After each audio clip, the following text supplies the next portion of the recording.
and those who may look to the president like immigrants should go back to other countries by referring to immigrants and asylum seekers as invaders, and by saying that members of Congress who are immigrants or those of our colleagues who are wrongly assumed to be immigrants do not belong in Congress or in the United States. So we've tried that. We had the condemnation by the House. Impeachment is the remedy that the Constitution provides for an unfit president who's causing harm to society. I support all of the articles of impeachment that have been filed thus far. I am a co-sponsor. There are 3 such articles of impeachment that have been filed. I believe them to be articles that we can go forward with. But I also understand that the root cause of this is the weaponization of hate by this president.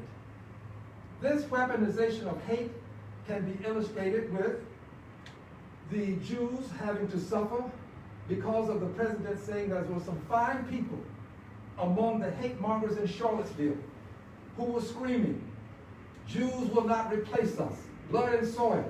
Jews have suffered in this country because of the hate that he has recognized and literally legitimized. Muslims have suffered because of the president's efforts to ban them from entering the country. Can you imagine what it might be like for a Muslim to have to identify himself or herself in some way in a place wherein there are plenty of persons who bought into the president's hateful language that he has used by weaponizing the notion that Muslims can't come into the country? LGBTQ persons have suffered because of the president's efforts to ban them from the military. And black people have suffered because of the president's simple belief and publishing it that Black Lives Matter is a symbol of hate. The president, the principle of Black Lives Matter, a symbol of hate. All of these things form the root cause of what happened on January 6th. So now we in Congress have been made uncomfortable. We understand what it's like now to suffer the ire and the hate of people who are coming into our personal space, invading our personal space, doing damage and harm, threatening. We understand what it's like now. So now we want to impeach. But impeaching him for specifically what happened with the insurrection is not enough. We need to add to articles of impeachment the weaponization of hate. This has been brought to the Congress before, and if there are going to be articles of impeachment, there will be articles associated with what the president has done to spew his hate-filled rhetoric and to cause people to suffer. Another example, when he spoke to peace officers, police officers, and said you don't have to be nice when you arrest people. That sent a message that black people understood very clearly, that when they're being arrested, they can be abused. Presidents ought not send such messages. We have to deal with the hate. We haven't dealt with it. We've had an opportunity to deal with it on 3 occasions. If there is another vote on impeachment, it will include some article associated with the hate that the president has spewed. I want you to know, dear friends, that the president has indicated he will not attend the inauguration. This is but another message. Some people may not understand, but others do, that he doesn't sanction, he doesn't approve of the inauguration. This is not aiding and abetting the peaceful transfer of power. This is aiding and abetting people who would prevent and thwart the peaceful transfer of power. That's a message that they're receiving. So they understand now that the message the president said previously was but something that was done in a perfunctory way. that he wasn't really serious about that. This last message is a message that they will take to heart. So we must understand, dear friends, that there is more at stake here than what happened on January 6th, when we had the insurgency at the Capitol. We must understand that this is about democracy as it relates to the entire country. This is that is important, this insurrection. But what that insurrection is evidence of a bigger issue, and that is the hate that the president has for 4 years had an opportunity to develop, if you will. He has, over 4 years, fanned the flame of confusion with hate. And what happened on January 6th was the latest example of how it can come back to hurt and haunt this great country. I am going back to Congress. I will be on a call shortly with my colleagues, and I intend to make it very clear that hate must be a part of any articles of impeachment.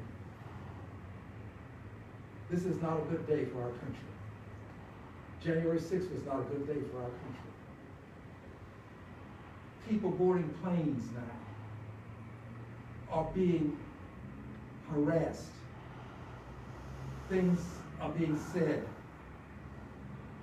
This is bigger than what happened on one day. The airline flight attendants have been calling this to our attention for some time. When you're on a plane, 500 miles per hour flying through the air, at 35,000 feet, there has to be order on that plane. We cannot have people heckling and creating a disturbance on the plane because we don't know what it will lead to, and it's not about just one person on the plane. Everybody on that plane is at risk. This is the kind of thing that the president has caused us to have visited upon us. We have a we've got to send them a message that that kind of bigotry and hate, racism, Islamophobia, xenophobia, all of the invidious phobias, homophobia, that kind of hate will not be tolerated. And the best way to do it is to impeach this president for the hate that he has stirred, the hate that he has caused to harm this country. I will leave you with this final comment and take some questions. I love my country. I love my country. I say that wherever I happen to be. I have no shame in saying I love my country. I believe that we can make real the noble American ideals that this country stands for. I believe in liberty and justice for all. That's why I'm here today. I believe in government of the people, by the people, for the people, not an insurrection that prevents the transfer of power in accordance with the will of the people. I believe in government of the people, by the people, for the people. I believe that all persons are created equal and endowed by the Creator with certain unalienable rights, among them life, liberty, and the pursuit of happiness. This is why I'm standing here today.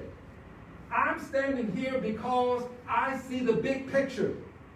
And I'm willing to take on the entire Congress of the United States of America if it becomes necessary to do so. I want the record to show that at least one person wanted to deal with the hate that is at the root cause of what happened on January 6th. I welcome a question. I have one from Channel 11. I'm going to read it. You've kind of alluded to this. There's video posted on Twitter showing you being harassed at an airport yesterday. Can you walk us through that experience and your reaction to it?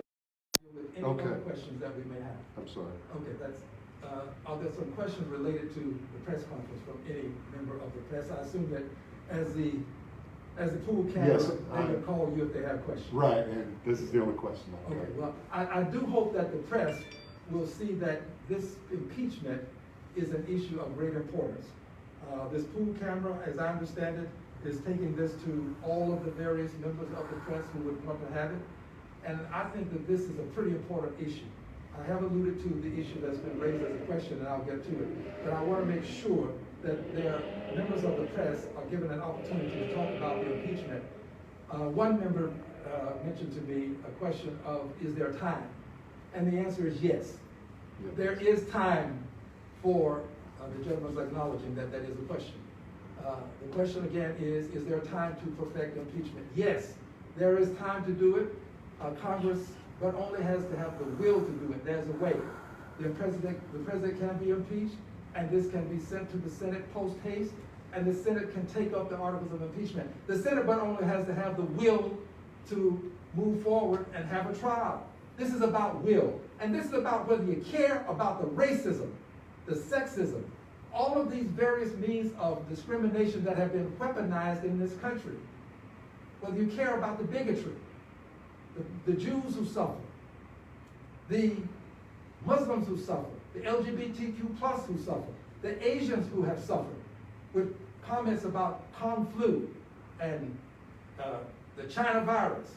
This is about people that were not in that building when the insurrection took place. We have to have this as a part of articles of impeachment. All right, I'll move forward to, if there are no other questions, I'll move forward to your question. Yeah, and you are not the only, this has happened to, I believe, Mitt Romney also, about being harassed in airports, and you kind of alluded to it. Yes. as well. Yes, on my way to Houston from Washington, D.C., I encountered persons who identified themselves as Trump supporters. They were very vocal. I've been harassed at various places in the city. I believe people have a right to peacefully protest. I'm a peaceful protester myself. I believe people have the right to protest peacefully and eventually be arrested for their peaceful protest. But there is a point at where peaceful protest crosses a line and it becomes harmful to people. We must assure people who are on planes at 35,000 feet, flying at 500 miles per hour, that there will be order on those planes. Every person on a plane is at risk. We must, as members of Congress, give greater assurance that this will not happen to people who are part of the flying public. But it goes beyond just the plane. It also includes the airport itself. If people cannot traverse the airport safely without this kind of harassment that may lead to violence, then the flying public will perceive that it is not safe in airports. This is a bit different from some of the other places. People have to go to planes, they have to get their time. This is impeding a person's opportunity to engage in travel. It's a part of the commerce in the country. We have to assure people that they can move freely in airports. This is why, when I'm back in Congress, I will also raise these issues with anyone and everyone that's associated with travel by way of airports. And I may include some other forms of transportation as well. But it's important, and I do plan to raise it when I return to Congress. Are you concerned about being the target of similar attacks and maybe an escalation or worse incidents in the future? There have been times when I have had to have officers surround me to be in a parade. Literally, police protection to the right, to the left, to the front, and the rear. But Dr. King reminds us that a person who hasn't found something worth dying for isn't fit to live. You gotta be willing to take a stand in life. You gotta be willing to know that there are some things worth dying for. This is why our military will traverse great distances across the globe, put their lives on the line to protect liberty and justice for all here in this country. They are willing to say to us, there are some things worth dying for. If they're willing to say it to us, why can't we be willing to say to them that we too will stand for liberty and justice for all? So yes, I've been threatened. The threats continue to come, but the threats will not deter the need for us to speak up and speak out against the hate that we have in this country. As evidence of the threat being taken seriously, I don't take it lightly, officer, but would you come this way, please? As evidence, I'm in my congressional office, and I'm here, and I have security with me to come in this congressional office. But I have an advantage that most people don't have in this country. I can have an officer here with me.